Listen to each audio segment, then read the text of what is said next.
রাজধানীর মিরপুর ও ফার্মগেট মেট্রো স্টেশনের নিচে বোমা উদ্ধারে গিয়ে কিছুই পায়নি পুলিশ।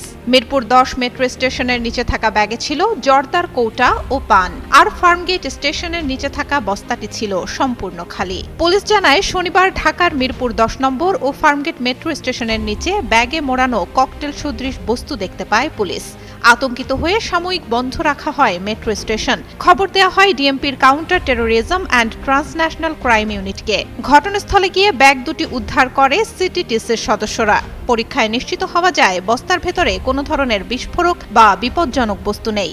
সিটিটিসি কর্মকর্তারা জানান, মিরপুর স্টেশনে থাকা ব্যাগে তেজস্ক্রিয় কোনো কিছুই পাওয়া যায়নি। কয়েকটি জর্দার কৌটা ছিল, দেখে ককটেলের মতো মনে হয়েছে। আর ফার্মগেট স্টেশনের নিচে থাকা বস্তাটি ছিল সম্পূর্ণ খালি। এর আগে গেল ২৪ জুলাই রাতে রাজধানীর মতিঝিলে মেট্রো রেল স্টেশনের নিচে থেকে ছাতার মধ্যে রাখা পাইপ বোমা উদ্ধার করে পুলিশ। এরপর বৃহস্পতিবার রাতে আশুলিয়ার চারাবাগ এলাকার চায়ের দোকানের সামনে থেকে শক্তিশালী বোমা উদ্ধার করার কথা জানিয়েছিল ডিএমপি। পরে বোমাটি নিষ্ক্রিয় করা হয়।